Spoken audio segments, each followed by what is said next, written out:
Hello everyone and welcome back to the channel. In today's video I will show you how to add the battery icon onto your taskbar window. As you can see, there is none. That's a very simple process and there will be 3 steps that you can follow. First, just simply open your start menu and search for Device Manager. Now once the Device Manager opens in front of you, over here just let me look for the battery option, as you can see right over here. Now just let me click on this small drop down menu. Now over here first, what you have to do is just simply right click on the adapter, whichever adapter you may have over here, and just let me click on Disabled Device. And click on Yes. Now wait for a few seconds. And after that, again, right click on it and click on Enable Device. Now just simply restart your computer. Go to your Start menu and see if the issue is fixed or not. And if you're still facing the issue, again, open your Start menu, search Device Manager, and this time go back to the battery option, click on this drop-down menu, then right-click on it and click on Update Driver.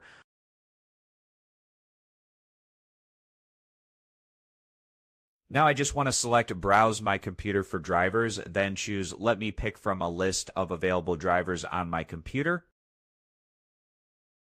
Now choose your adapter, which should be shown over here. Then click on Next.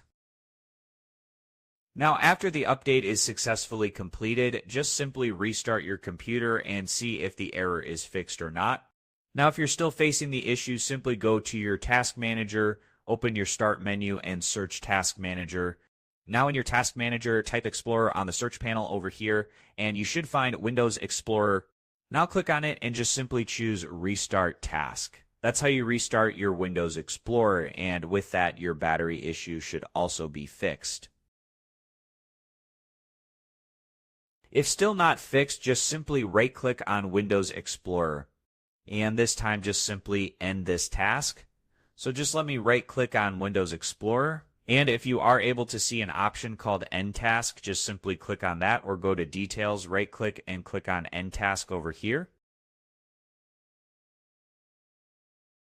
Now click on End the Process, and now everything should go black, so don't panic. All you have to do is click on Run New Task and just simply type Explorer.exe, as you can see right over here, and then just simply click on OK. Now wait for a few seconds and everything should go back to normal, and that should also fix your issue. Now the last option that you have is just simply update your Windows, so go to your search, then go to your settings option, and then just simply go to Windows Update, and just simply check if you have any latest update pending or not. If you have, just simply update the Windows and restart your computer, and that's it. By following these simple steps, you should be able to fix your battery icon not showing issue. So if this video was helpful, please consider subscribing and liking the video. And thank you for watching, and I'll see you in the next video.